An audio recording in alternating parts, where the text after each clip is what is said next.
This conference will now be recorded.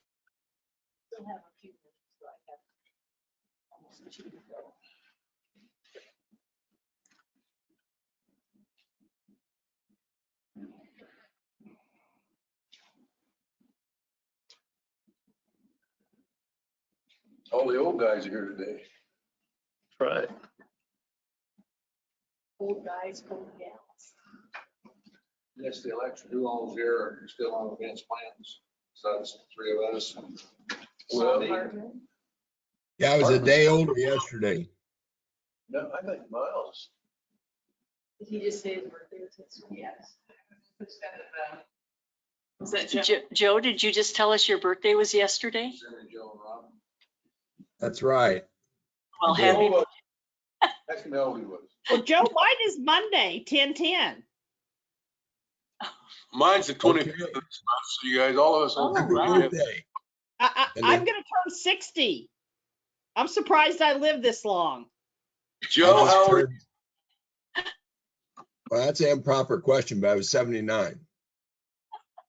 I'll be 85, so you guys, you're way behind. Well, Taking wisdom total here right now. You all don't look a day over 30. It doesn't get much wiser than this. I had a meeting the other day. Jay Russell, Cliff Neese, Sproul, Gensel, Roble, and myself, and Wes. We're sitting there talking about the age. The youngest one was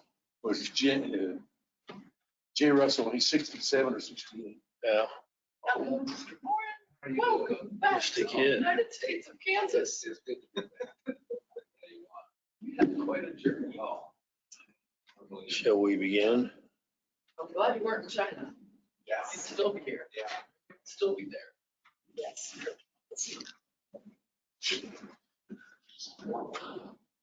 Welcome to the advanced plans meeting today. I think we'll go ahead and get things kicked off. Can we have the public announcement?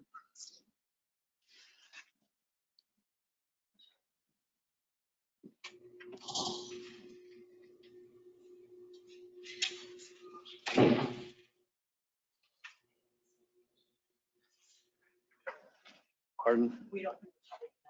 Oh, I'm sorry. Okay, we'll skip the public announcement that we don't have. at the right meeting. So we do have a roll call.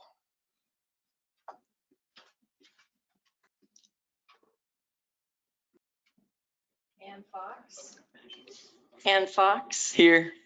Joe Johnson, Here, Cindy Miles, Here. Chuck Warren, Here. John McKay, Here. Bob Dewell, Here. and we have absent Rob Hartman. So we have a pretty quorum. good. Moving on, we need to approve the minutes of the past two meetings, September 1st and September 15th. Does anybody have any questions or comments on those minutes? No, but I moved to approve. Second, Second, we have a motion and a second. All those in favor say aye. aye. Okay, we have one abstention. Are you abstaining from both meetings? So the motion is approved. We have several things on the agenda today. First item is parking and multimodal plan. We have a report from Tia Ramote. Yes, would you like me to present from the table or the podium? I'm just. Transportation planner with City of Wichita.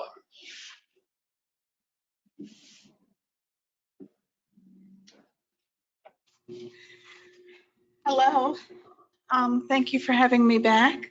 I am here today with Mallory Baker, who is at the center and top of your screen. She is with Walker Consultants. And this is a plan that we have inherited from Mr. Wadle. Not really Mr. Wadle, but it's some of his work product. from 2018. Again, similar to the Downtown Streets Plan, this plan was put on hiatus in 2020 with COVID. And there's a lot of good policy inside this plan. It addresses how we manage parking and the downtown streetscape and adapt to the new technologies and things that are out there that we could be taking advantage of. It really is a policy document, and even though the data that it's based on is back in 2018, it's still very viable in terms of offering us a framework for looking at downtown streets and parking. So I want to thank you, and we'll go ahead to the next slide. Today's agenda, I'm here to just with Mallory to simply refresh you about the plan. The downtown parking plan, again, began in 2018. Walker Consultants and Mallory was on board for the entire duration of that effort. Did a tremendous amount of outreach, and it sets up a framework for how we manage downtown parking. Today we're going to cover the parking plan and the contents of it, and Mallory will cover the processes within and the policies within the plan. We're going to cover the planning context, core challenges, the vision statement of the plan, strategies, and remind you of what the community engagement looked like back then.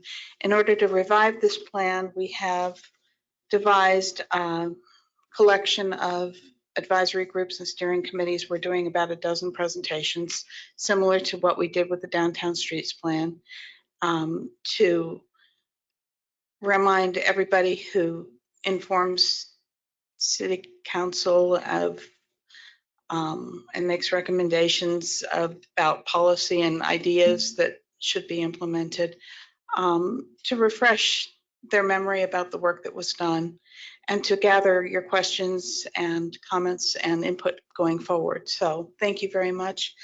Go ahead to the next slide. I covered all this already. This slide just says it was put on hold with the pandemic. It's a guide for how we should manage parking for the next 5 to 10 years. It doesn't automatically mean an overnight change, but it's a slow and arduous process, and it would put some framework around how we handle capacity. And it was developed with a large amount of community and stakeholder input. So go ahead to the next slide. This is the area that was included in the downtown parking study. It includes parts of Delano. It includes the government district. It includes the Old Town district in the red. And I'd like to point out on the table up here, I put some heat maps that show where the parking hotspots are in these districts, so that you can see, based on 2018 data, where this plan might have some direct application if it were adopted. Go ahead to the next slide. And the way we're approaching this, again, we're going to work with steering committees to refresh the plan and bring it forward to City Council for adoption or for consideration, I will say, probably in January of next year. We have a newly appointed steering committee that met last night. We had a very lively conversation about the contents of this plan.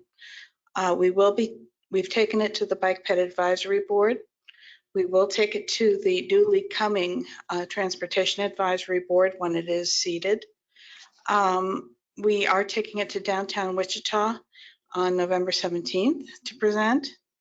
And of course, we will hit any DABs that are interested. We are right now initially planning on DABs 1, 6, and 5.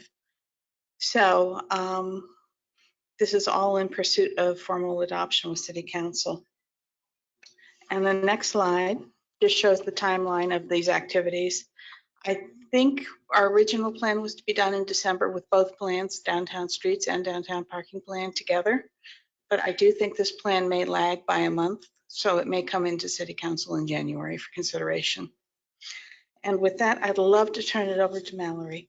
So Mallory, you have the control. Okay, great, Tia. Thanks so much. Thank you all for having us this morning. We're grateful that you're dedicating your time and energy to this important topic. My name is Mallory Baker. I'm a senior consultant with Walker. I worked on the original development of this plan back in 2018 through just the beginning of 2020, just before the COVID-19 pandemic hit and really slowed things down on our end. So I'm grateful to be involved in this plan again and carrying it forward. If we could move on to the next slide, we can talk a little bit about the context, the kind of foundation on top of which this plan is built. So number one, this plan really emphasizes the importance of parking management and an effective framework and policy for decision making about making parking management decisions, things like applying time restrictions or applying paid parking and really dedicating time and attention to managing parking assets. So Wichita has invested extensively in parking assets over time. In fact, the city owns, operates, or manages just about 13,000 parking spaces on street, off street, within that study area that Tia showed. So that's a massive investment. Parking is quite expensive to build, operate, and maintain. So the efficacy of the parking system is not just a factor of how much parking you have. You really need to actively manage parking in order to get bang for your buck, in order to get an effective return on investment. So when parking is managed inactively or ineffectively, which is really kind of the situation that we have currently in Wichita, you have major detriments to user experience, the ability of Wichitans to get around effectively. You have concentrations of demand hotspots where it's difficult to find parking and you have user frustration, which I'm sure we've all experienced. You also have detriments to economic vitality and vibrancy. You have detriments to the multimodal framework. We know that Wichita is trying to advance bicycle and pedestrian infrastructure improvements, which can be difficult if parking is not actively managed. And finally, an inactive parking management framework really leads to long-term detriments to the health, the financial health of the city of Wichita. So right now, the city of Wichita is paying quite a lot for parking assets, which are not really resulting in a return on that investment for the community. So with this plan, we really want to help advance these goals, help really get parking management into shape so that we can advance really the goals that the city has espoused for itself, the effective maintenance of infrastructure, the attention to economic vitality and vibrancy, quality of life, and long-term sustainability for the city. So we can move on to the next slide. We can dig into the core challenges that we saw. And again, we did this work, the bulk of this work in 2018 and 2019. However, really the overarching conditions remain the same. We did some touch points with city staff earlier this year, as well as with a number of advisory boards already. And what we're hearing is that these realities are still the same. So we'll talk about the data that we collected in 2018, but I don't want you to think that we're relying really intensely on these specific numbers to advance this framework. The framework is still reflective of the conditions we're seeing today. So what we're seeing is, Wichita is in transformation. We've seen a lot of development in downtown, which is amazing. People are really excited about it, as well as changes and shifts in transportation behaviors and demographics. So we need to use parking management as a tool to support this transformation and demonstrate really the value of the city's curb space and parking assets, which are, expensive to maintain and important to the viability of the city. We also know that in aggregate, meaning in total, parking supply far exceeds actual demand in all areas. However, that doesn't mean that there aren't demand hotspots, places that you might go, like along Douglas Avenue, for example, where it is really, really hard to find a parking space. So that tells us that we need to actively manage turnover and those demand hotspots to make a difference and make it easier for people in Wichita to find parking that's appropriate for them. Next slide, please. Thank you. So really quickly, this is data that we collected back in 2018. These numbers have changed a little bit. You know, there have been some assets taken offline, some assets built, but overall what this tells us is, you know, it's just demonstrating this reality that is still present today, that in aggregate, supply far exceeds demand, but you still have these concentrations of demand in certain areas, and that's where we need to really focus and use this framework to manage demand, manage turnover, to make things easier for people. Next slide. So this just shows in aggregate this is back in 2018, but in speaking with city staff, this is, and we're going to do some spot checks here. The realities are still the same. So as you can see, that green tells us that there's a lot of supply in those locations, but the red is where you will go there. You'll say, I can't find a parking space near my destination. So those are the areas where we want to focus our energy on managing the spaces. And right now, the places where we have active parking management, like time restrictions or meters, don't necessarily align with the intensity of demand. You might look at this and say, hey, there are meters in areas or time restrictions in areas where demand is not concentrated.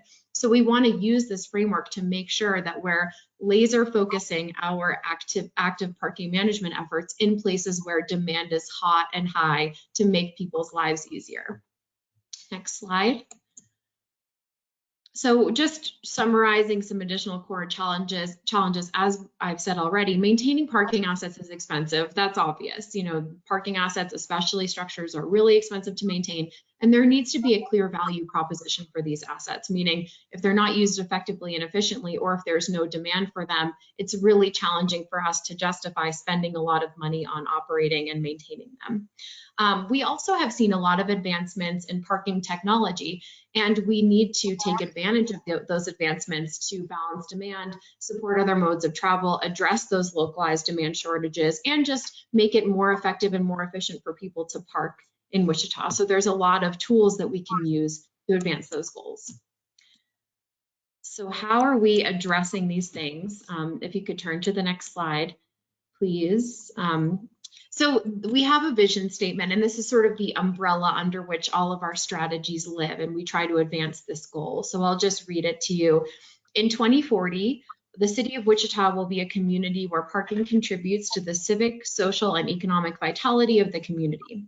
Parking will be a high-quality, integral part of a dynamic, connected, and seamless multimodal transportation system. The city's parking system will strive to be convenient and efficient for a diverse and comprehensive range of users. So again, how are we achieving that goal? It's through these specific strategies. So if you could move to the next slide, we have 3 buckets under which these strategies fall. So the first is parking management. So this is really focused on the user experience, the front end of the parking management framework. So strategy number 1, we want to leverage those changes and use those changes and advancements in technology to improve the customer experience. So those are things like using tools like trip planning applications and credit card payment options, mobile payment options, if there are meters and if there is paid parking, to make the user comfortable, make it easier and friendly and pleasant for the user to use our parking system. The second strategy is to improve parking enforcement operations. So right now, there's a very light touch with parking enforcement, and the parking enforcement tends to be concentrated in certain areas. There's low staffing available for parking enforcement currently. So we want to optimize enforcement operations. So again, we can use enforcement to concentrate in those areas where there are localized shortages to encourage turnover and make it easier for people to park there. And finally, address parking shortages strategically by linking applicable restrictions to occupancy levels. So this strategy really sets up a framework for staff to go out, collect occupancy data on a regular basis, and then make decisions. And we have a decision tree that shows when occupancy hits this point, then you make this choice about a restriction. When it hits this point, then you might look to paid parking, and it's sort of a graduated strategy. If demand is quite low, you might in fact remove restrictions or remove meters because the demand is too low to justify having those intense restrictions. So it's again really focusing our energy and our efforts in areas where you have demand shortages rather than having this inefficient work that we're doing currently. Next slide, please. So the second bucket is focused on the back end of parking management. So this is really thinking about the organization, the administration, and the long-term financial health of the parking and multimodal system.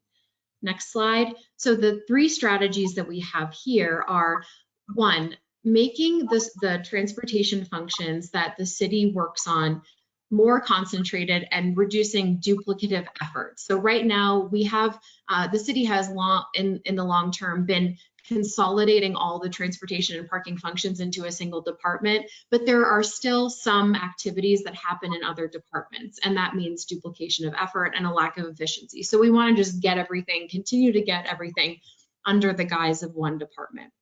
The second and third strategies focus on reducing the subsidies that are generated by the general fund that go to the parking and multimodal fund. So these really focus on getting the parking and multimodal fund in a place where it's self-sustaining, where the revenues that it generates can pay for regular operations, as well as regular annual repairs and maintenance of parking assets, which currently draw from the general fund. Next slide. So the third and final bucket is focused on design and community. So the way that the community experiences and interacts with the parking system in the physical realm. Next slide. So the three strategies we have here are to support design guidelines that provide for greater mobility choice and enhance the environment for biking, walking, transit, and other modes. So really what this means is this plan is throwing support behind the work that the city of Wichita is already doing with bicycle and pedestrian planning. So this plan throws support behind full-scale implementation of the bike master plan and the pedestrian master plan. The second strategy here is to improve the communication of parking and transportation information to the public and stakeholders. So right now, the city of Wichita does a pretty good job of communicating parking options to folks, but there's not a ton of consistency and it's not on a ton of channels. So this is really making sure that the public, the community, regardless of whether you're a first-time parker in Wichita or you park in Wichita every day, this is really getting you the communication and the information that you need to make good decisions. And finally, people were so excited about the redevelopment and the continued development and strength of development in downtown Wichita. So we want to leverage strategic investments from the Parking and Multimodal Fund to continue to support private development for the benefit of the community. So for example, we might look at investments like if we have an underutilized public parking structure to allow a new development to use some of that parking structure for its development to fulfill its parking requirements. That's just one example. Next slide, please. So we wanted to touch base with you on how the community shared their voice and influenced the development of this plan. So we were so grateful to have over 1,000 participants in the development of this plan back in 2018 and 2019. A lot of people contributed and influenced this plan, from a steering committee to neighborhood focus groups to digital channels, as well as a public open house. Next slide. So we'll touch on each of these individual components. There was an original steering committee for the plan, which is reprised and changed a little bit for this new adoption phase. The steering committee met 6 times over the course of plan development at key milestones and really guided and directed the plan at key intervals. We had representatives from City Council, the WDDC, Visit Wichita, Downtown Neighborhood Association, Old Town, Delano, the Transit Advisory Board, the Wichita Chamber, the Metropolitan Area Planning Commission, as well as a number of local business representation. Next slide. We also had some very focused focus groups with neighborhoods and community members in the different neighborhoods that were a part of the study area for this plan.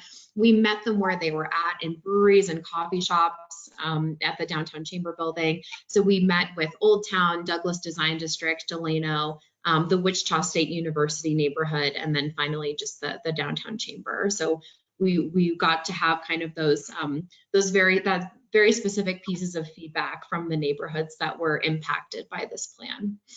Next slide. We also had a lot of digital options to weigh in. We had nearly 900 responses on our online survey through SurveyMonkey, which was issued to the overall the public at large. And we had some just organic social media posting and participation from local businesses and neighborhood associations and nonprofits. Next slide. We also had a public open house. These are some photos of the activities that we did there. And then, so we'll just go to the next slide to talk about the key themes. So really the overarching, we heard a lot of feedback from the community, but really most of the feedback fell into these buckets. So the key themes from our conversations were invest more in existing physical parking infrastructure. So there was a frustration with the lack of investment in the existing parking assets that we have in Wichita. Some of them are chronically underutilized, and some of them are just, it's hard for people to park there because of they're in disrepair. So that really tells us that we need enough financial viability and sustainability of the parking and multimodal fund to make those investments on a regular basis. People were really excited about Wichita's continued investment in multimodal options like pedestrian infrastructure, bike infrastructure, and transit, and supportive tools to get people around the community effectively with signage and wayfinding. People were continually excited about the redevelopment and continued development in downtown Wichita after many, many decades of a lack of investment. So they wanted to continue to use parking strategies to support new development and redevelopment over time. And finally, a lot of excitement in technological advancements, interest in things like credit card enabled meters, smart meters, if we do pay parking, digital signage and wayfinding, trip planning tools, all those great things that we talk about to improve the user experience and just make parking easier and more pleasant for the everyday user. Next slide. So this time around, our next steps are to, again, just refresh the plan, make sure that our recommendations are still reflective of the realities that we're seeing today, and perform a gap analysis. So we've started working on a gap analysis to really show staff what they'll need to accomplish in terms of collecting data once this framework is adopted and they can move forward and sort of have their marching orders, if you will. And then we have these community meetings where we're hoping to gather feedback and just shore up excitement about the adoption of this plan, which I think can really make a big difference in the Wichita community. So with that, I think we're wrapped up with the presentation portion, and we're excited to hear your feedback, questions, comments.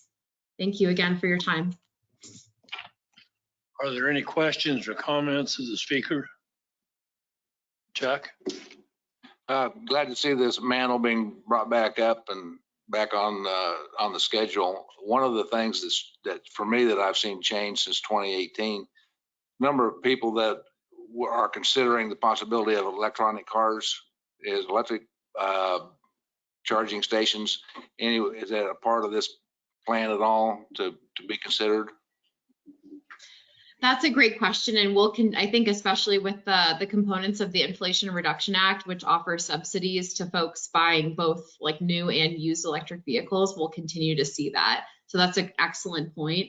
It was briefly touched on in this plan, but I think it wasn't as big of an issue at that point. So that's a key part of our refreshing of the recommendations when we think about decision making and those leveraging technology. We will have some guidance in the plan about number of electric vehicle charging stations on the street and in parking facilities, as well as just some general guidance around just the volume of electric vehicles that we'll see on the roadway and how that should be addressed in the infrastructure.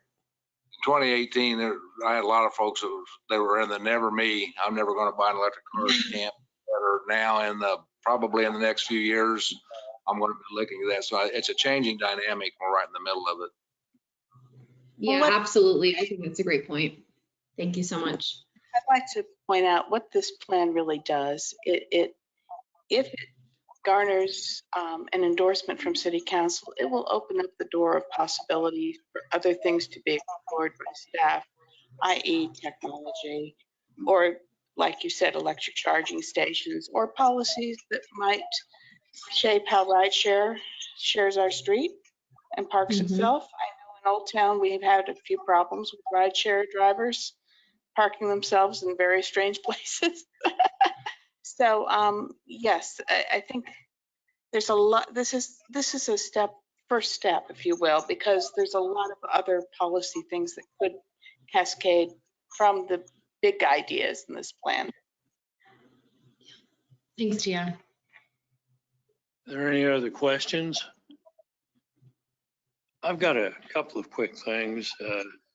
Early on, you said that there were 13,000 spaces that the city is responsible for.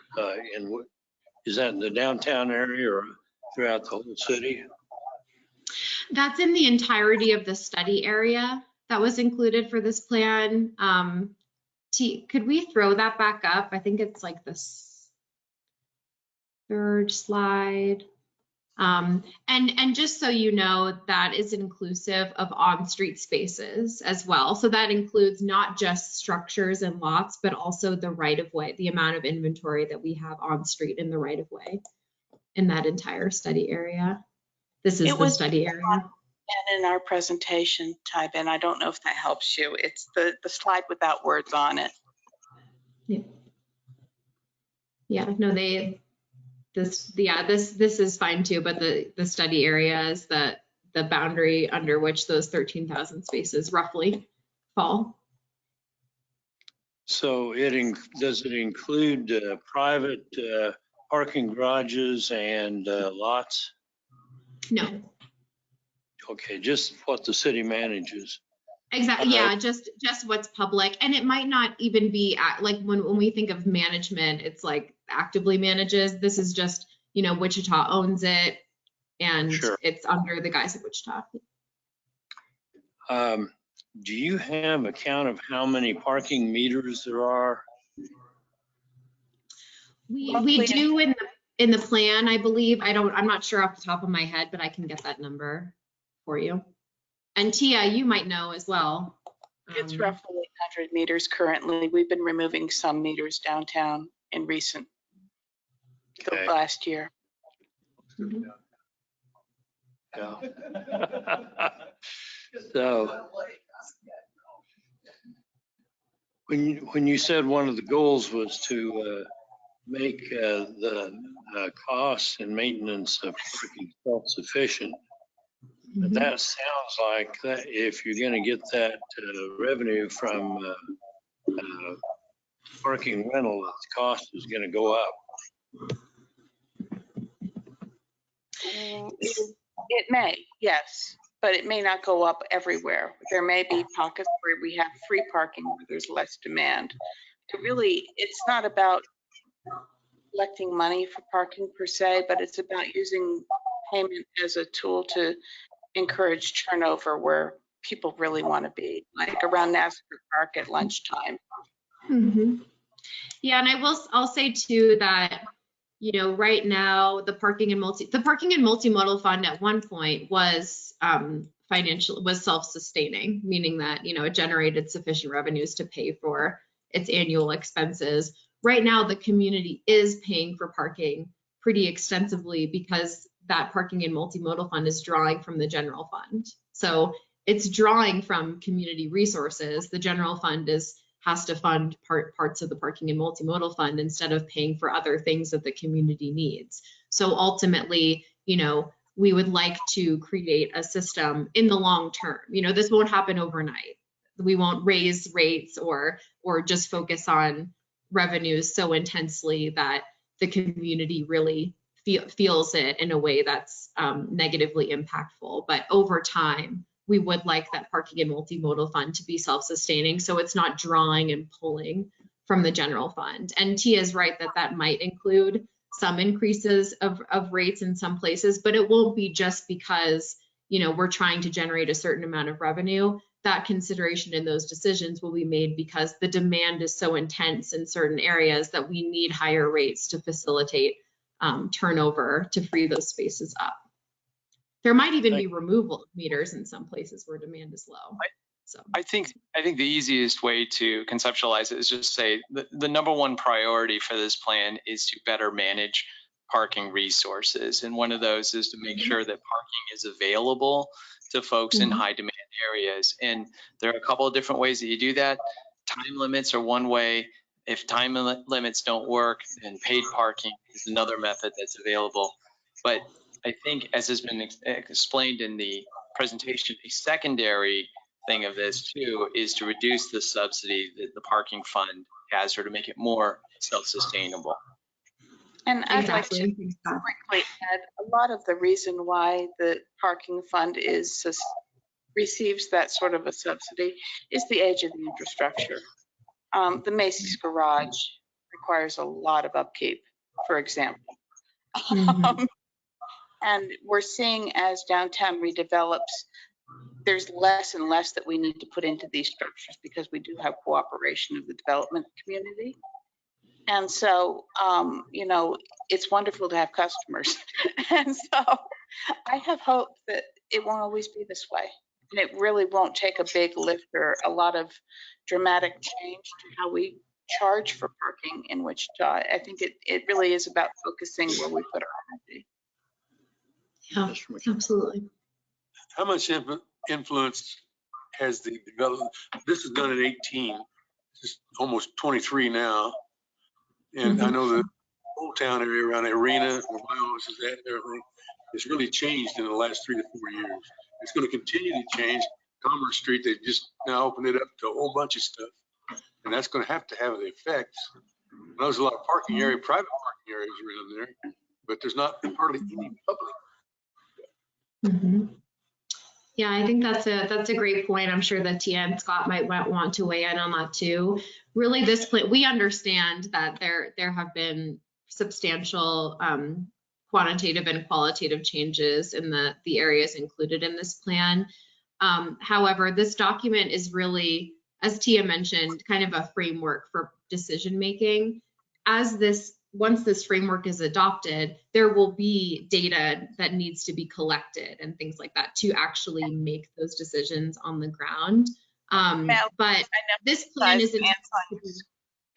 Sorry, I think we're the size of ants on your screen, but I think Scott's jumping up and down, wishing to. Okay, Scott, go ahead. I think, Mallory, I think you are right on. I think as there's more development downtown, it increases the pressure for better management of the parking resources that are available under the city. And so we see additional demand for on-street parking. We see additional demand for garages. And part of our challenge is that it's not always feasible to build more parking. In fact, it's very expensive to have parking. And we have parking that may be a block away from a destination that's not being utilized, and yet we have parking right in front of the door that is completely occupied and cannot be gotten to in an 8-hour window. So how do we manage our resources to help balance what the ease and convenience with the value of the parking space?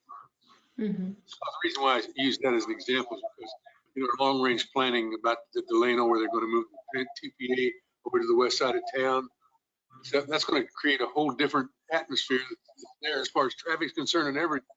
And I think Delano is an excellent example because, you know, before it was redone with the roundabout and reducing the lanes, you know, I don't know that parking was ever an issue, but over the years, as that has been redone and more shops have opened up, and then the stadium, we've seen parking demand really just continue to increase year over year, I would imagine. At least our statistics show that, especially during lunch, it's difficult to find a parking space, or at least it was. Now, so the first step was to put in time-limited parking in Delano, and I don't know how the results. I haven't seen quantitative data on the results of that, but that is in an effort to help manage that parking and keep. What we don't want to have happen is, you know, the busboy or the waiter or the office worker who's going to be there for 8 hours parking right in front of a retail establishment, because then their customers have difficulty finding parking. So that time management.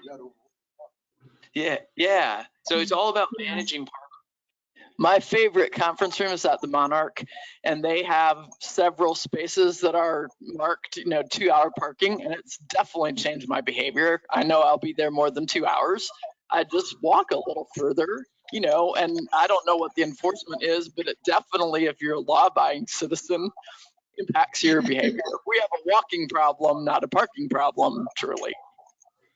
And I think that, so I love hearing that. A lot of people actually will realize that there's not enforcement being conducted, and then they'll habitually park in those spaces anyway. But I wanted to just make sure that we address the idea of sort of data changing over time, and with this plan will hopefully grow alongside the city. And this plan is intentionally a decision-making framework rather than a laser-focused kind of implementation plan, because we know that Wichita is sort of in this transformational period. And I think a lot of issues have been brought up in this conversation that will change over time. You know, electric vehicle permeation in the market, autonomous vehicles, the use of rideshare, just the changing traffic and parking patterns in downtown Wichita and in these various neighborhoods, that will change over time. This decision-making framework that the adoption of this plan will allow to occur, that will be flexible enough that it's okay if those things change. We can continue to use this plan as kind of a decision tree. And this plan's adoption will allow, you know, if once Tia and Scott, you know, move to the Caribbean and stop thinking about parking in the next 5 years, right, Tia and Scott? The next city staff that come online and are responsible for these issues will have this plan available to them, so they can say, okay, I know that parking needs are intensifying in Old Town, and so I can use this decision-making framework to make smart decisions with the knowledge that the data and the people will change over time. So like to add, you know, the decision point is not going to be with staff. It's going to be with city council. And so what this does, it gives us a set of tools and levers to say, okay, we have a fundamental framework that's adopted, and then we can make proposals to take before city council about making adjustments to the parking system. If there's no further discussion, I'd like to thank you for a very detailed report, and we will receive it and move on to the Wichita Infill Incentive Program. Thank you all so much for your time and contributions today. We really appreciate it.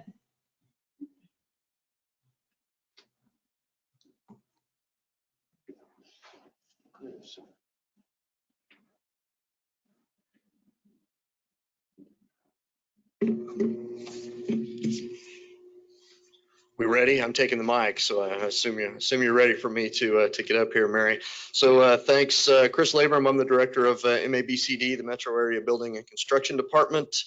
So what I've got today, or will present, is I'm going to go through the slides that Kathy Sexton presented to the City Council for you all, and my assumed involvement in that. I'm going to kind of tell you what I want to tell you about those.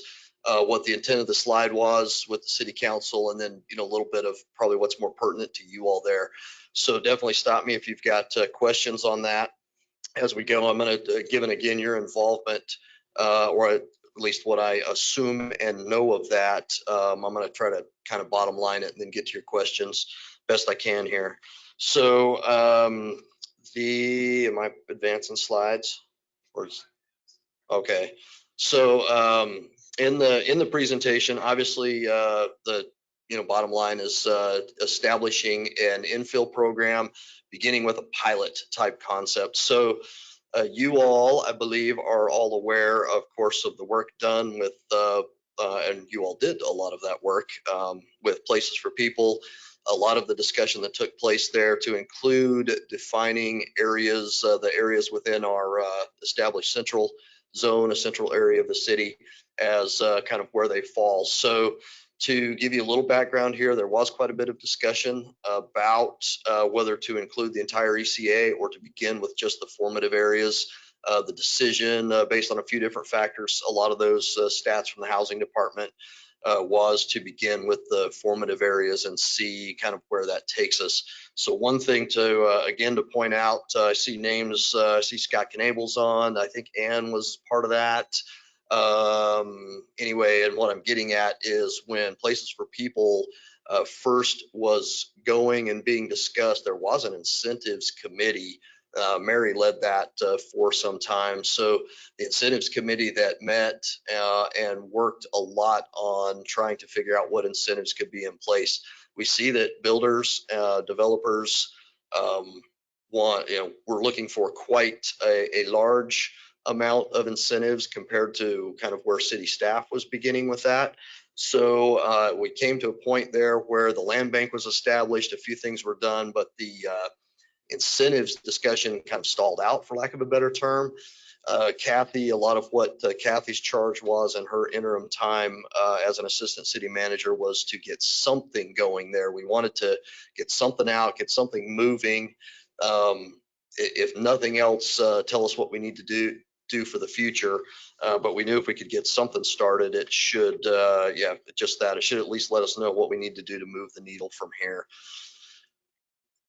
And of course, all the reasons for infill still apply. So next slide, please.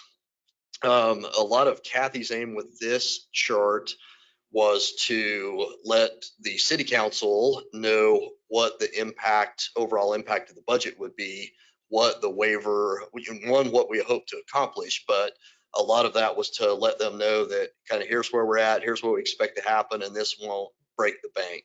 So that's when you see that we have 352 building permits each year, and then 1,056 over the 3 years in these areas. So what I want this committee to be aware of is, if you don't already know, my department across our entire jurisdiction does an average of about 41,000 permits a year.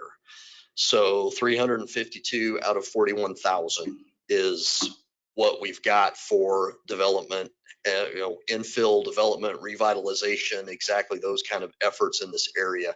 This is also an area where we find we have a lot of problems with unpermitted work. Our neighborhood inspection team, who's enforcing housing code, they're in these areas a lot and find a lot of remodel, siding, roofing, HVAC, electrical, other types of work going on without permits. So one of our goals here too is to get a better habit pattern established and to assist with going, it's a safety thing, you need a permit, you need an inspection, and at least for the next 2 years, you don't have to pay for it.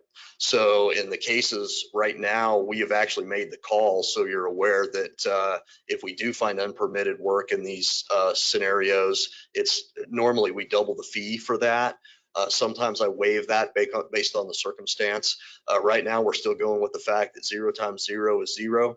So we're not going to even we're not going to charge you the normal fees or anything that we would. We're just going to get you in here and get you a permit and do the training, do the education piece. If I find reason, we find a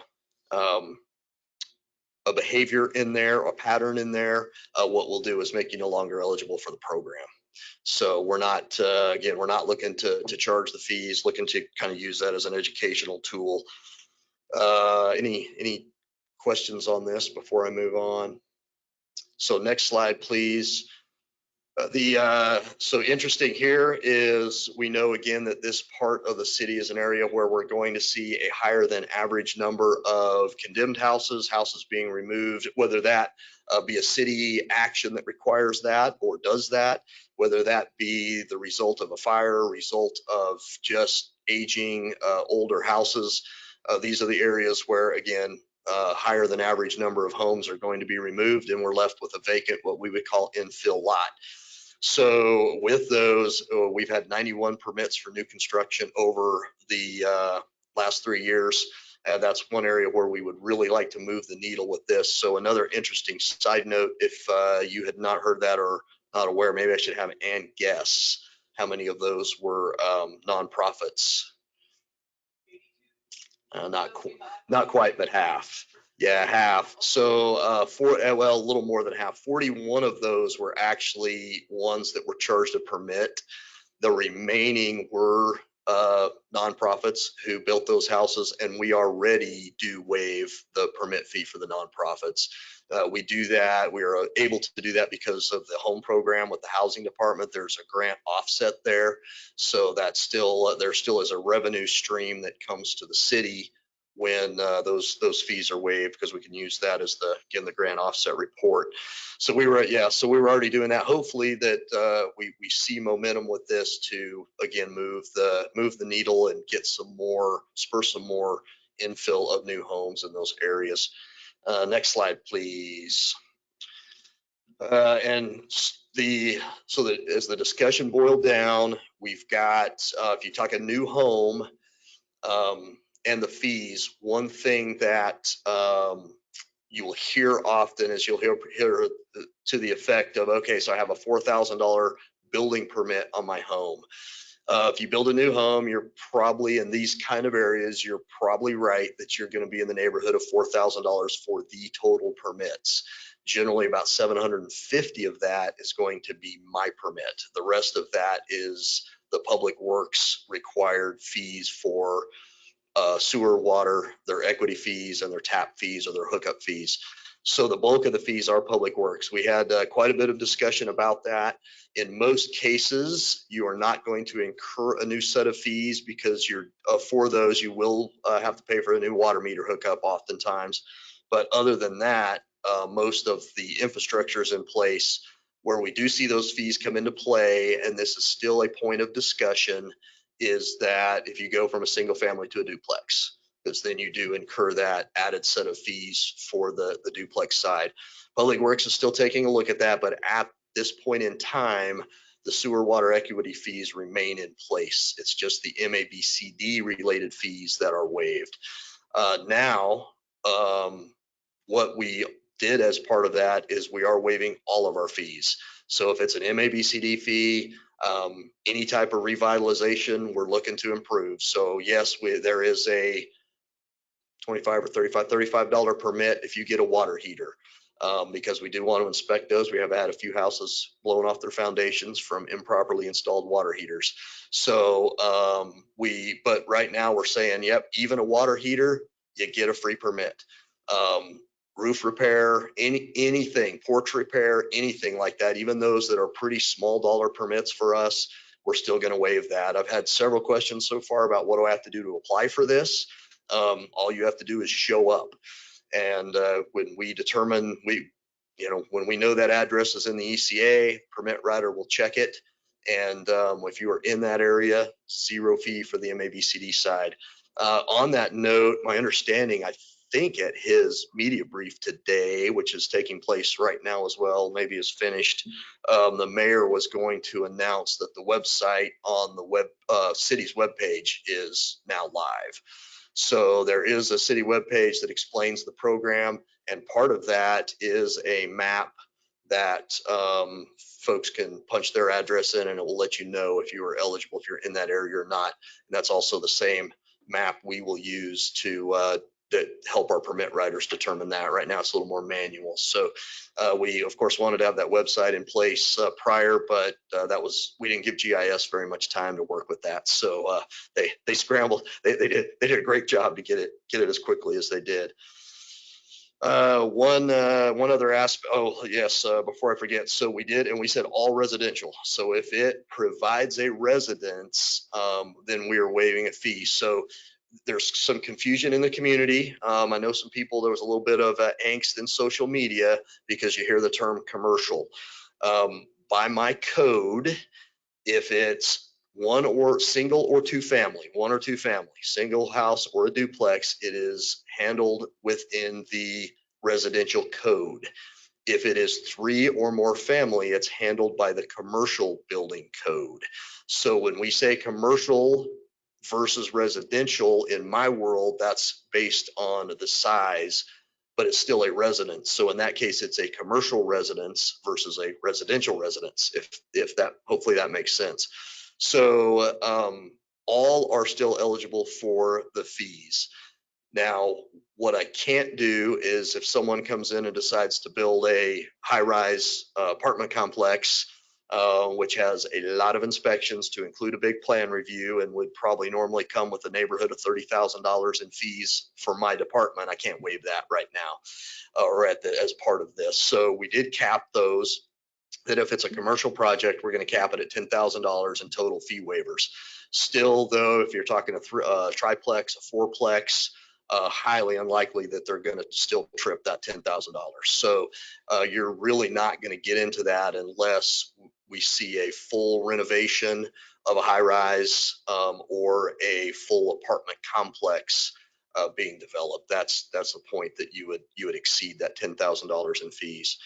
And again, we're emphasizing that all permits are still required, all inspections are still required, and there's no reason not to get it because you don't have to pay for it.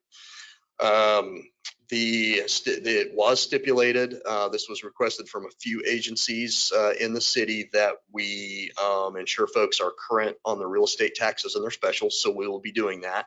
Now, truth in lending here, be careful how much I throw this out. It's very hard for my staff to do that. The resources we have to do that are a little time intensive. So we're going to check the best we can. We're going to take your word for it, and the Register of Deeds will be doing a check for us on a monthly basis. If we find people who are not current but still getting free permits, we'll be notifying them. And again, then at that point, we'll know they're ineligible for the program until they kind of take care of that. One tool we would have there would be to, within reason, hold up occupancy, i.e. the final inspection on those permits, until we at least have a plan to pay some taxes. All right, next slide, please. Now, where I already told you that Public Works is standing by at this moment, they're not going to waive sewer and equity, but they are going to reimburse the landfill fees for lots that do require demo of structures, vegetation, et cetera, that is on those lots. A big barrier to builders building new homes on the infill lots is often the amount of site prep that is required. Sometimes that includes a lot of overgrowth with volunteer trees, et cetera. Sometimes it includes demo of structures that are there. The real concern for our builders, they would like to see this higher because they don't know what they're going to get into with the underground a lot of times in these two. So sometimes they find things there that cause a big issue. So again, there's still some discussion with the Builders Association about this, as they would like to see the landfill reimbursement stay in place at least to this level, as well as potentially just the availability of dollars to help with site prep in general in the program. So again, that's still on the table, still being debated at this point in time. It is not part of the pilot beyond the $5,000. So trying to make sure that the community knows that you'll have to have receipts. So keep the permit that we issue a permit with all of our receipts. It will show that it is a zero fee. So if you have your MABCD permit with a 0 at the bottom of it, and then you keep your receipts, you do have to use the city landfill. So they'll have to go to Brooks, keep the receipts, and then Public Works will refund up to $5,000. Public Works has currently put a $400,000 cap on that program. So if they reach that point, they will have to suspend it. You're going to have a minimum on that. I mean, so you have to have a permit, an active permit, before this comes into play also. Correct. Okay. Yes, correct. So that is, yes, in order to be reimbursed, you will have to produce the permit we issued to you. All right, slide, please. And I think I just covered all of that. I did want to point out that there's no cap on mine. So next slide, please. Must be paid. I think we got all that. Next slide. So yeah, we did not put any cap on this. You saw my permit numbers before. So right now, if this program exceeds or at least meets what I would say are my hopes and dreams, we'd be waiving maybe $400,000, neighborhood of $400,000 in fees. That would be if this incentive basically doubles what we normally collect in these areas for fees in a given year, then I'll be looking 400, maybe 500,000 in fees. I have that. We are revenue based, so no tax dollars at play here. These are all permit and licensing fees that will be at play. We maintain a reserve fund to manage fluctuations in the market compared with my budget. Right now, our reserve fund is in excess. So I'm currently discounting all plan review and building permits by 10%. So no matter where you are in the city, now noting when I say building, that's the definition of a building permit. So that does not include trades, electrical, plumbing, mechanical at this point. But currently, no matter where you live in unincorporated Sedgwick or city of Wichita, you get 10% off if you come to do a remodel, something that's classified as a BLD. And then in these areas, of course, you're free. So we were at a point, given the status of our fund, that I was talking to WABA, City Council, County Commission already about where we would next discount or further discount fees. We needed to even further reduce our fund. So what I like about this is the agreement is that this is our next area of discount. Fairly safe because I've got enough in my fund to cover it now. And then given the forecast that we have on the table, if a lot of our industry models are correct, we are going to see a large downturn in activity about by this time next year. So this kind of keeps us in a safe zone too, where we're not doing a very aggressive discount right now that we might have to bail out of in less than a year. So again, kind of, very, very, very happy with kind of the way all of that adds up at this point, and certainly that we can hopefully help some folks in these areas to get going with that. And if what we generally see works, we see someone remodel, we see someone build a new home in a vacant lot in a neighborhood. Now you start to see people cleaning up their yards. You start to see people painting, repairing porches, fixing even outbuildings. So you start to see that once a few on the neighborhood start to do it, they go, well, okay, if somebody else is going to care, then I'll go back to caring too. And it tends to really spark that. I know Ann's had a lot of experience with that in Habitat, where you see that if they can get new house or two on the block, you start to see a lot of really good things happen. Slide, please. I think that kind of covers basically what I was looking to get in front of you all.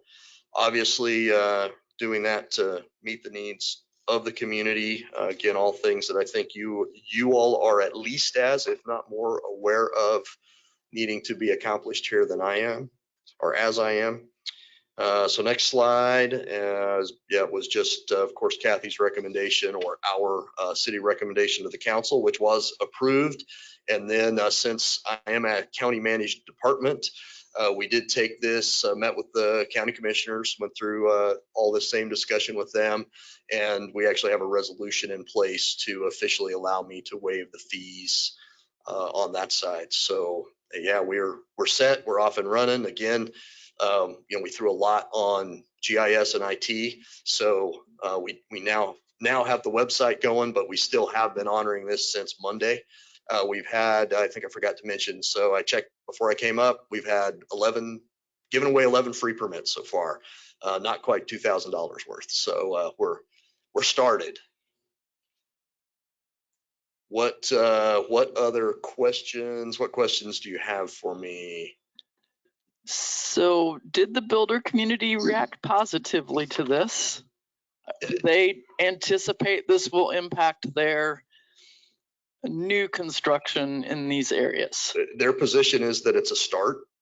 So they're happy to see a start. They think it will have some positive effect, but they are very hopeful that even throughout the program, we will analyze that and continue to work at maybe increase the incentives that are allowed. And this addresses supply side, but as you know, demand side is another part of the component here.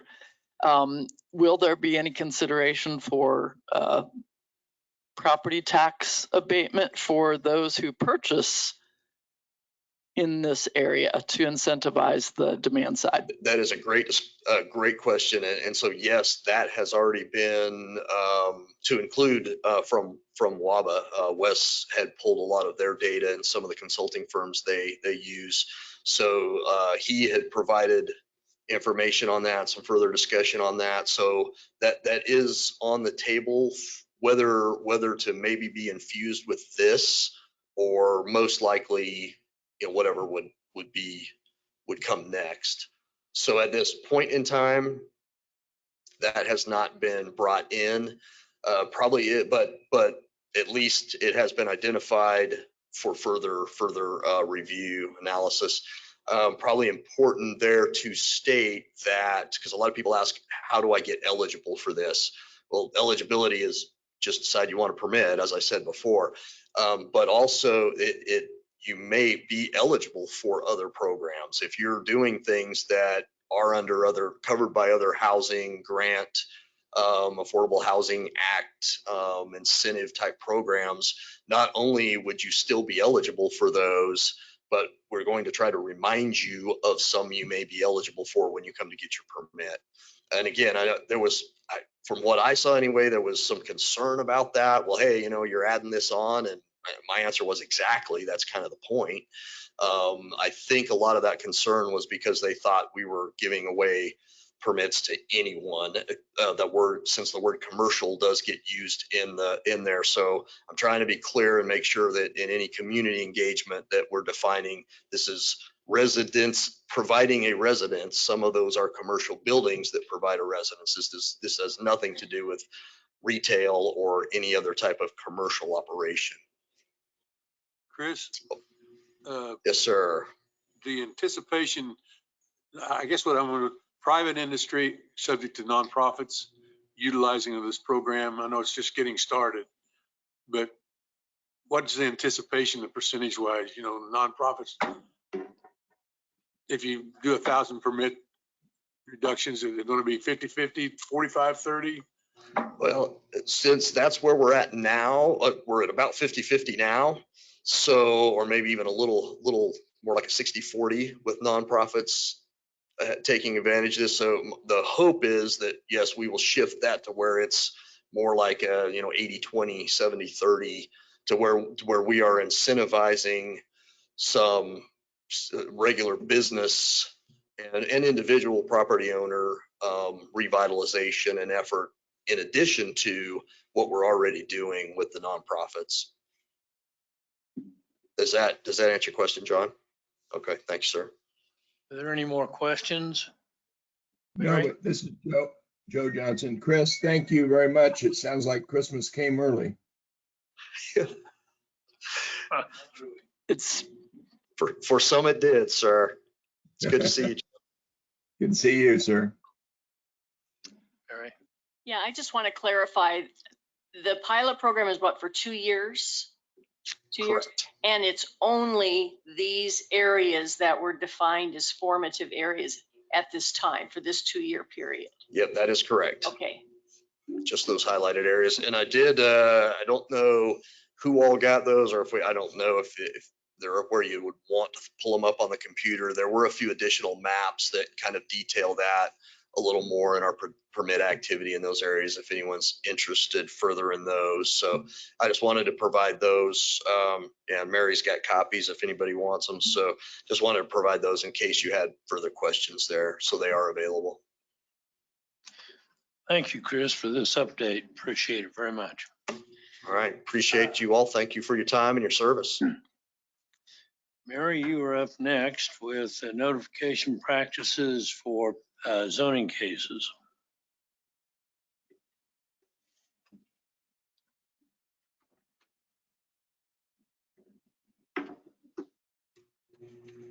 Okay, well, thank you, everyone.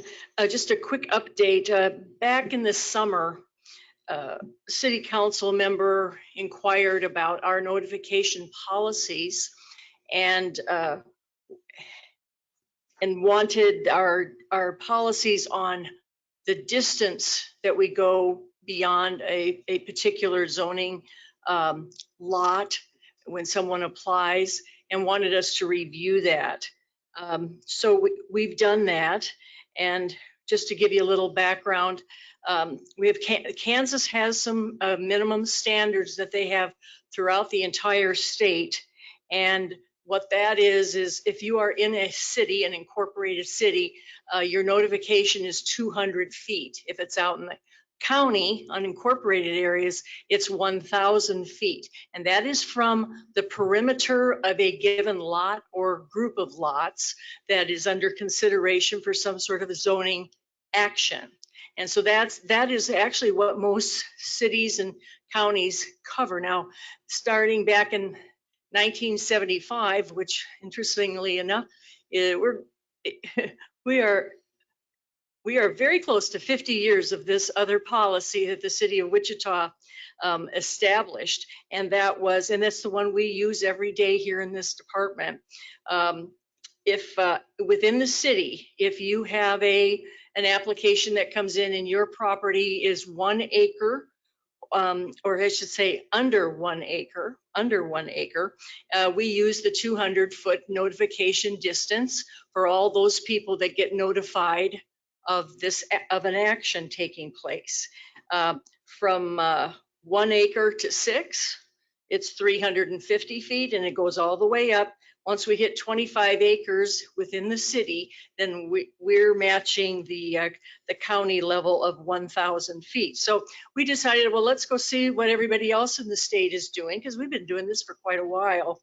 And we have a number of cities here. We listed cities, and almost everybody just abides by the state standard of 200 feet or 1,000 feet. Until you get up to Lawrence, Kansas. They doubled theirs. They go out 400 feet. And of course, the further out you go, the more expensive it is for the person who is going to the title company asking for a list of addresses, and they tell them, give me 400 feet from the perimeter of my property and give me those names. And it's not unusual for them to spend maybe anywhere from $300 to $500 just on buying those names. And then we, the department, we mail them out. So we have that expense as well. But that expense is incorporated into their filing fees. And so this is what we found. Nobody else out there was doing much beyond the state minimum that we could find. Now, we only have like 8 or 9 cities here, but we could keep asking, but I'm certain those smaller cities are only doing the minimum. And so anyway, just to kind of let you know what we found from there. And like any small little question like this, sometimes it leads to other questions. So that's certainly a possibility, and we're happy to keep going on this. But we've got, like I said, almost 50 years of this other policy, and it seems to be working for us most of the time. Anecdotally, I'll just say the 200-foot notification area, I think, is what gets the comments from time to time when somebody says, I wasn't notified. And because 200 feet in a city isn't really that far. And but I think the other ones that go out further and further and further because they have a larger and larger piece of property, I don't think that's where we normally get the kind of questions or comments. But again, that's anecdotally, that's not without really keeping track of who's making those comments on a given case, or what the distance, notification distance was on that particular case. So any questions here? Go ahead, Mr. McKay. Mary, do we have any way of keeping track? We sit here, planning commission, and listen to people talk about this is going to affect the value of my property, and they live 3 blocks away. Is there any way we keep track of, or we can keep track of those people to know?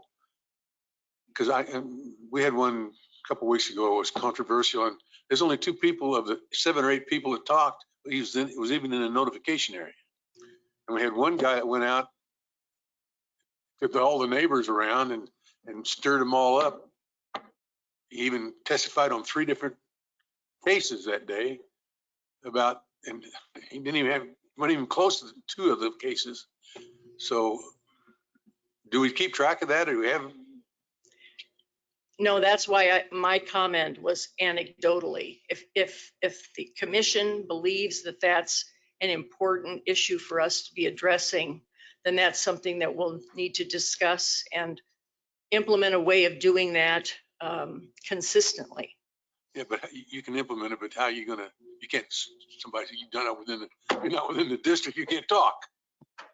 Well, one way that we could follow up with them is that we do keep a list or contact information for anyone who's interested in the case. And if we were to maybe have interns go back and look at a case, they could find out, if it was 2 years ago, let's say it was a case that got approved, and so the development's already built, whether it's homes or commercial or whatever it is, and we can look at the contact list and see if there's anyone who's given us an address or somehow indicated that they live outside that protest area, and we can follow up with them and do a survey. I think part of the challenge we'd run into though is just the varied nature of the projects, and that some projects will have a much greater impact, like a cell tower maybe, just because it's taller and more people can see it versus a single house that's getting built. So it'd be a little bit tricky, but it could be something if you all would like to see that done, and if that's a priority, that's something we could look into. I'm not saying it's a priority. I'm just saying that it's a pain below my belt that bothers me. And for example, the one I was referring to about the guy got up and talked on the street, they were going from light industrial ground to residential ground. They bought their house and built their house when they knew the ground next door was industrial, could be a lot worse. And he got people stirred up that was 3/4 of a mile away. That's the only thing. It's not a, I know you can't control it. There's no way you can control it. But it's just a pain to me. Mary, did I understand you correctly that the applicant goes to a title company and gets the names of the people that the notifications are sent out to? That's correct. And Well, doesn't that open the possibility that it's not inclusive and you're mailing them out, but you're relying upon somebody else's information to do that? well, the title company prepares that list of addresses based upon the information they have. And they stamp it and seal it and saying, on that this is the report, so we can see that it's complete. Okay. Now, it is always possible, and it happens, where a notification letter comes back to us is not deliverable from the U.S. Postal Service. Well, if somebody doesn't keep their information up to date, okay, with the county, well, then you're not going to get your mail regarding that property. Well, that is a kind of a quagmire that we have, is that if somebody doesn't keep that information up to date, there's no way for us to determine who has it. But yes, they do. It is part of their application packet. Their packet is not complete until that is provided to us. And then here in-house, we take a look at the legal description that is on that document from the title company, and we verify that they did indeed go 200 feet or 350 feet. Did they catch everything? Did they catch every address? And because sometimes you can go out to the edge and you catch the corner of one lot. They count. That counts. So we verify that before we end up processing the application through to the planner and certainly you folks. Thank you. Does the state statute address that communication's only required to the property owner? Because that's, I think, in the city where you get into trouble. The property owner is different from the occupant because of landlords. That's right. So at this point, the Kansas requirement speaks only to property ownership. That's correct. And if that property owner is an LLC where there's not a person name on the ownership, that's just going to a business address then. That's correct. That's to me another issue because Yes. you don't know who the person behind the LLC is and maybe multiple principals. So that's correct. Any other questions? Thank you for the update, Mary. You're welcome.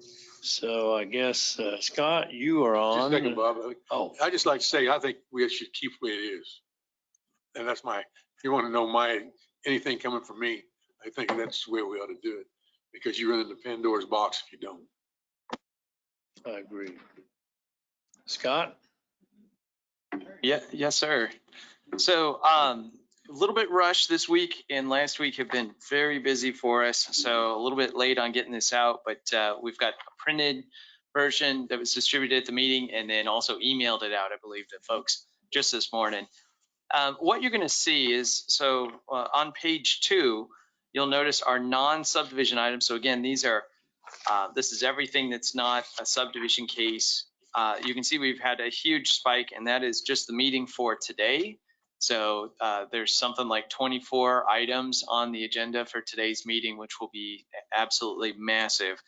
And I think, we'll see how today goes, and then we can continue having conversations on if you all want to put a cap on the number of items that you as the MAPC will consider at a meeting. But let's see how it goes, I guess, first. But what that spike does to our numbers is it puts us on pace to meet the same amount of cases that we had last year. And all this year, we've been kind of going back and forth with last year's numbers about whether or not we were going to break it. It looks like we're going to come in tied with it. So we're keeping an eye on that. The other thing that comes up then is subdivision items. And subdivision cases, you can see that it goes up and down in terms of the case volume that we've had, but that we have already exceeded last year, and we were at a 5-year high as of the cases that we've received so far today. So we still have more of the year to go before that wraps up. As always, the caveat I've got on here is that this is just the number of plats. This doesn't tell you how many lots, and we need to work on getting that information. And I've been saying that for about 6 months, but we need to work on getting that, because this doesn't tell you whether it's one industrial plat where it's just one big lot, or whether it's a residential subdivision with 100 different lots in it. So we're something we got to work on, but just know that Neil and the crew are staying very busy. Next page then is the table that just shows you how many cases, what type of cases we've gotten in for each of the meetings. And the ones highlighted in yellow are where they exceeded our current plan staff capacity to handle those cases. So we've had to find alternative methods of getting those done. There's a couple that I didn't highlight, or a few of them. So I'll try and catch that up for the next report. And then on page 5, you can see there's the table, and it gives you the numbers, gives you the average. You can see that our average now, although our case numbers are lower than 2021, that's because it's year to date, and it's actually start of November is really what that should say, not mid-September. But you can see that our case load average, we're at 9.7, and last year we were at 9.4. We ended at 9.4 cases per MAPC meeting, so we're trending up.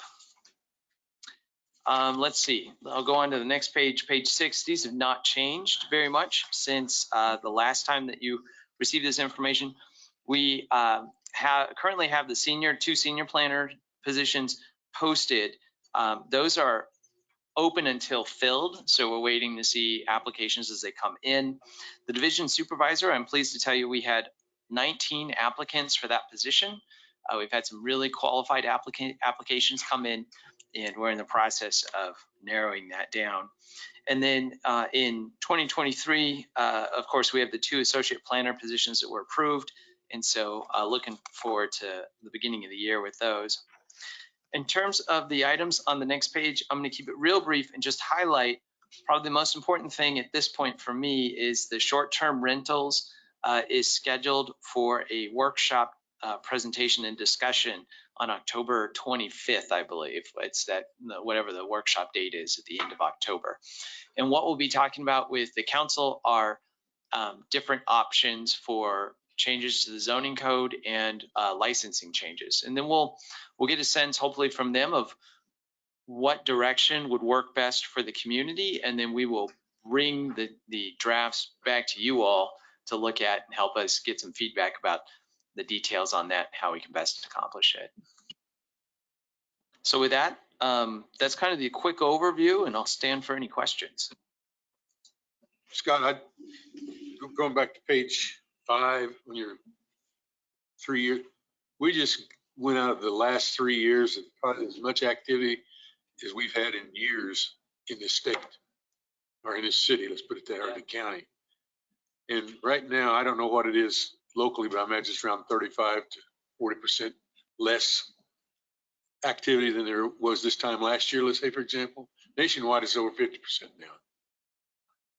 So I would suggest that, you said you go to 22 or 22 and you have almost as many as you did in 21. Yeah. We've in the last 6 months have done a complete flip. Interest rates is one, cost of materials, no labor. So I think you're going to see a downturn on that, because that's going to be 6 months to 7 months, 8 months. The development end of it's going to be behind what's really happening. So I it's think we're going to see quite a drop off here. And I'm not doing it to cut your staff back or anything. I'm just saying that we need to take a look at that because we were headed out of the world and then all of a sudden, boom. And I am so glad to get your insights on this because this is something I've been weighing back and forth because I have committed that we've got 2 positions that are coming up in 2023 that we can hire. I know we have to fill one. It's just not even a question to me because Neil Strahl needs to have an opportunity to teach someone. So we've got to have someone in it to fill one. But I'm just saying that these figures are going to be skewed. oh yeah, no, but where I'm getting at with the second position is I am nervous about bringing on another staff person if the floor is going to drop out from underneath us. And I've been watching the news articles about the interest rates climbing. I've seen that the housing market in a lot of other cities is exactly done a 180 almost. And so I keep an eye on that. Locally, we've not seen that, but I'm really glad to get your insights on what you're hearing from people who are actually doing the building. Well, we had a meeting last week with just a dinner to sit down and talk about it. And most of them were the developers around. And that's where I come up with the 35% about approximately drop off. They're talking about it. And, but West Galleon keeps on top of that. But also we got, not many people know this, but we have the guy that's going to be the president of NEHB in 2 years in our association. Carl Harris is his name. And he's on top of it. He's got all the national statistics if you want to get some kind of a way to get it, because Wes can get that from him. What I'll do is I'll reach out to Wes. It'd be great to touch base with him anyway, but especially to talk about this. And the fortunate thing is that it's such a dynamic time that I think we've really seen a lot of changes that will impact us going forward a number of months, but we still have to close out 2022. So we have some time before we make a decision. No, I understand that, but I'm going to say that we're going to see a dramatic change. It's almost like it was in 2008, Ever Williams. We're going to see something similar to that, I'm afraid. Well, and the bad news is that will curtail a lot of the permit action that we see or zoning change actions. But the plus side of that is that if we have staff here who are not processing zoning applications, that gives us more time to do neighborhood plans and corridor plans to catch up on those areas where we're seeing a lot of kind of tension between new development and residential areas, and also areas that need some redevelopment and also tweaks to the zoning code. We have plenty of stuff that we can work on, but it'll give us a chance to do that.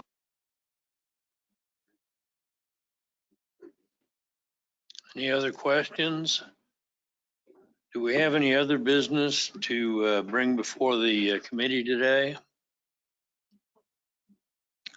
Public comment? Yes, sir. Yes. Please give us your name and address. Good morning. My name is You have 3 minutes. Okay, here we go. Name is Lonnie Barnes. My address is 2924 North Terrace Drive here in Wichita, Kansas. A lot of good discussion, but one thing I wanted to talk to the guy about the incentive for the infill. It's a possible suggestion in this thing in question.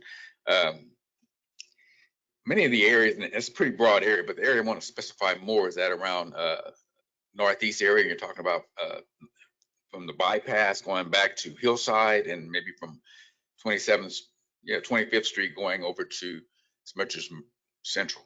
So many of those homes and many of those areas, those neighborhood associations, which used to be homeowners, are now 70 to 80% renters in there.